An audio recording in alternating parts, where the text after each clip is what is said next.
If you want to know what a horrifying, uneven, sexually abusive relationship looks like, look no further than MrGirl himself. Again, not only does MrGirl fail to establish the reality of this assertion, I have a unique ability to dispel this claim myself. And frankly, the only person who has set up Lav for routine humiliation more than Max and Shaylin is Lav herself. Hello kids of the internet, it's me, OldManLondre.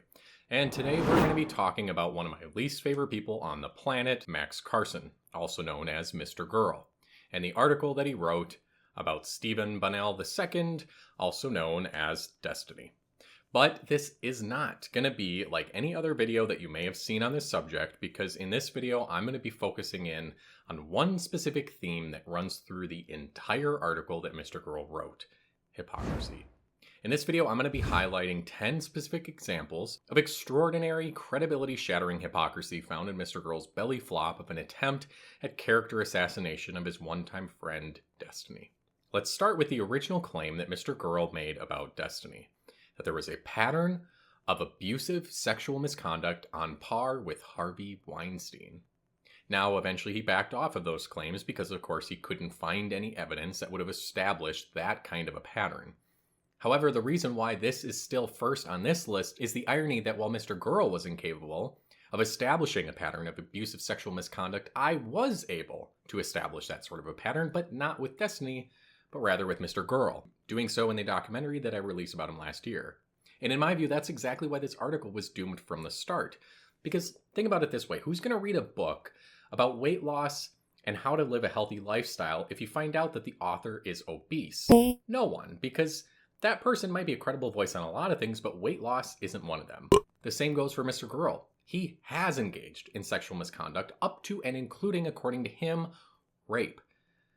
Maybe, hypothetically, there are some sexual misdeeds on Destiny's part worth talking about, but if they're in the document that MrGirl produced, they're going to be forever tainted and discredited by way of association with the person who authored the hit piece. A guy who is the least credible person you could imagine to make the sort of case that he attempted to make in this article. The central claim of the Destiny report is that Destiny is abusive. Once again, MrGirl failed to establish a pattern of abuse on Destiny's part in the report that he wrote. Instead of showing a repeated series of similar events that are clearly abusive, MrGirl managed to pull together a few examples of Destiny being, frankly, an asshole, being inconsiderate, and occasionally overreacting. And before we cover how this makes MrGirl a huge hypocrite, this is a good time for me to acknowledge something pretty important about my relationship with this situation, aside from the documentary that I made about MrGirl. You see, up until just a couple months ago, I couldn't stand Destiny. And after I made my documentary about MrGirl, and Destiny continued to defend him, I started to look at Destiny a little bit differently, and I started to look into his past and ask questions online about some of the things that bothered me about him, or just didn't seem to add up for me. And initially, my dislike for him was so great that I almost just kind of assumed that I'd end up making an iceberg video about Destiny 2 like I did with MrGirl. But of course, if you look at my videos, I didn't. That's because I looked at much of the same stuff that MrGirl did, and unlike him, I realized there wasn't enough there to make a compelling video about it. There wasn't even enough there for me to continue justifying my dislike for Destiny. But MrGirl's broken brain and off-the-charts levels of narcissism, of course, wouldn't allow him to do what I did. And we're seeing the consequences of that insane decision on MrGirl's part play out in every interview that he's done over the last few weeks about this crazy document. That said, the hypocrisy of MrGirl calling anybody abusive is just, on its face, incredible. Not only did MrGirl's private investigation peer extremely deep into Destiny's personal life, he recklessly published all of it in a way that obviously wasn't meant to improve the public understanding of who Destiny was, but instead just to embarrass him, and to selfishly attempt to show all the people who doubted that MrGirl was going to be able to produce anything of interest that those people are incredibly wrong. Well, they weren't. But after looking into every detail of Destiny's private life and publishing virtually all of it, you'd think that MrGirl would be willing to do the same thing for himself, especially since the central component of his original shtick, when he was a regular fixture on Destiny's channel, was that MrGirl is Mr. Open and Honest and shameless. Well, that's just horseshit. While he apparently believes that everybody under the sun should be able to see every private message Destiny has ever sent and received, and maybe even uttered according to somebody somewhere at some point, MrGirl won't let people do the same thing to him. For example, he still refuses to make his old blog, Shame Lane, public. And that's probably because what is publicly available at this time shows how long MrGirl has been transparently abusive to his intimate partners. MrGirl doesn't disclose in the Destiny report his own relational abuses, but instead uses sneaky language in subsequent interviews to say that he used the report as an opportunity to address his own past abuses. But when he says this, he's not talking about his own relational abuse history. He's talking about how he thinks that he sort of contributed to the ill-defined abuses of social media clout that he's accusing Destiny of. One of MrGirl's go-to lines when he was at his peak of popularity was, "Oh, that's just virtue signaling. I don't care about your morality. That means nothing to me." But now he's done a complete 180. He regularly says in interviews that Destiny's behavior is morally wrong, and that's why he's on this crusade. Bullshit.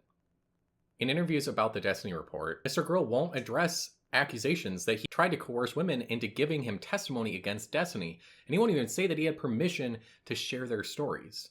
MrGirl says in the report that Destiny is bad because he shares private info without consent. However, he won't confirm or deny that he even had consent from the women he covered in his article to use their stories or quotes.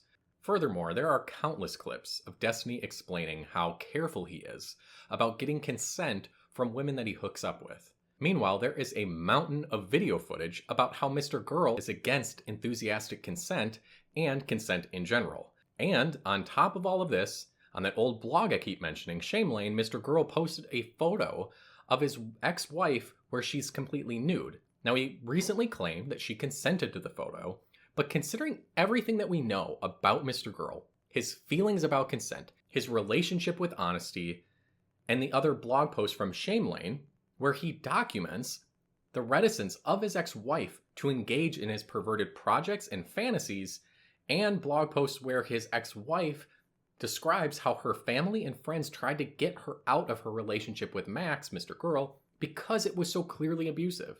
Considering all of that, why on earth would anyone take at face value MrGirl's claim that she consented to that photo? Especially when she doesn't look in that photo like she's into it at all. And that little fact that she eventually went on to divorce him. After realizing that MrGirl had no factual avenue to paint Destiny as a serial sexual abuser like Harvey Weinstein, MrGirl didn't just move the goalposts, he changed their shape entirely. Now, one of the cornerstone contentions of his article is that Destiny engages in uneven sexual relationships. And again, MrGirl failed to demonstrate that Destiny had a pattern of maliciously using uneven sexual relationships to his advantage, or in any kind of consistently abusive way. MrGirl is a completely different story, though. If you want to know what a horrifying, uneven, sexually abusive relationship looks like, look no further than MrGirl himself. The second pillar of MrGirl's article about Destiny is that Destiny isn't just sadistic, he's uniquely sadistic. But based on what I have seen of Destiny's content and social media interactions with others, while I think there might be a case to be made that compared to the average person, Destiny might be a bit more sadistic than most, in the context of the world of online politics, Destiny is no more sadistic than, say, Vosh or Hassan. And even if you wanted to try to make the case that he is more sadistic than the average person, if you ask the average person to look at MrGirl's body of work, no average person is going to tell you that MrGirl is infinitely more sadistic than Destiny is. The third pillar of MrGirl's Destiny report is that, much like his claims about sadism, MrGirl asserts that Destiny and his community are unique in their penchant for retaliation. Again, not only does MrGirl fail to establish the reality of this assertion, I have a unique ability to dispel this claim myself. And that's because in the relatively short time that I have been on YouTube, I have, at one point or another, ticked off every little enclave of lefty online politics. From Voshites to Hassan glue eaters to anarcho-trans Twitter and of course DGG. And from my experience, DGG isn't unique in any of the ways that MrGirl claims. If anything, even though you might argue that the sheer number of people in DGG that engages in collective dogpiling efforts is higher than other groups, I promise you, anarcho-trans Twitter is far more insane in their retaliatory efforts, and Vosh and Hassan's communities have told me to kill myself Many more times than DGG ever has. But putting all that aside, retaliation on its own isn't a story, largely because, especially when it comes to Destiny and DGG, this retaliation is usually against intentional antagonism. And I should know because I used to be one of those people that poked DGG on Twitter just for engagement. Sorry, guys. Plus, if you accept that Destiny and more so DGG have this certain reputation, if you're going to be poking a bear with a reputation for biting, don't act surprised or victimized when you get bit. And the number one threat facing America, bears! I also can't ignore the fact that the Destiny report itself is pretty clearly a retaliatory document. After all, if it was really about abuse, if MrGirl really cared about abuse, the first thing that he would do is bring his girlfriend Shaylin to a shelter for abused women, and then turn himself in to the authorities for abusing her and for the rape that he committed several years ago. So this article clearly wasn't about being a hero for the abused. Give me a fucking break. It was retaliation for how MrGirl was cast out of Destiny's subreddit and eventually out of Destiny's orbit entirely. Oh, and one more thing. I have experienced more than a bit of retaliation from MrGirl's community after I released my initial documentary about him, and it was far worse and far more unhinged than anything that I've ever gotten from DGG. MrGirl has repeatedly described the creator Lav as his daughter, which one could argue is a pretty obvious example of an unequal relationship. But that aside, in his article he describes her as a, quote, 24-year-old who became sexually involved with Destiny, and that, quote, Destiny set her up to be routinely humiliated and harassed. Now, even if you accepted this premise, no person of a sound mind who has watched MrGirl and Lav's traveling circus to pump up the Destiny report could make a compelling argument that Destiny has done more to set up Lav for routine humiliation and harassment than MrGirl and his girlfriend Shaylin. And frankly, the only person who has set up Lav for routine humiliation more than Max and Shaylin is Lav herself. Lav, as others have documented, is probably the least credible person MrGirl could have found to be a star witness in establishing the case that Destiny is a serial abuser. But what about the other women MrGirl uses in his article? There's a woman named Maya Rose, who Destiny drunkenly groped on stream. And no doubt, that was a bad thing for Destiny to have done. But guess what? He has said as much several times, and on top of that, based on public statements after that event occurred, Maya Rose doesn't seem to think it was that big of a deal either, and seems to have accepted Destiny's apology. Now, with that as a backdrop, I am left wondering, when is Max going to publicly apologize to the woman that he raped? Or the one that he chased around her house like an absolute maniac? Or his ex-wife that he repeatedly beat? Where are the apologies for them? When can we hear from them, like we've heard from Maya? I suspect we never will hear from them, just like we'll never get to see the complete contents of MrGirl's fucked up blog, Shamelane. And then there's Anna. If there was going to be one damning story to come out of this article, it would have been this one. MrGirl makes a case in the article that Destiny was wrong to be sexually engaged with somebody with a history of mental illness, especially while humiliating her simultaneously on stream. On this one, like most people, including many of Destiny's most committed orbiters, and I believe Destiny himself, I agree that Destiny's behavior here wasn't good.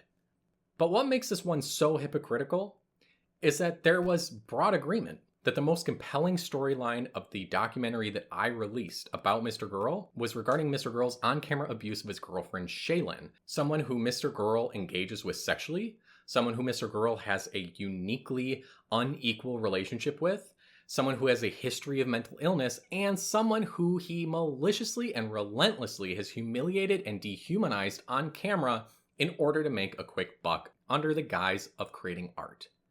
I know a thing or two about art, and Max is not an artist, nor is he a hero for the abused. He is a rapist, an abuser, and a hypocrite. And the worst thing that Destiny has done wasn't anything contained in the report MrGirl published, because the worst thing that Destiny has done was giving life to MrGirl.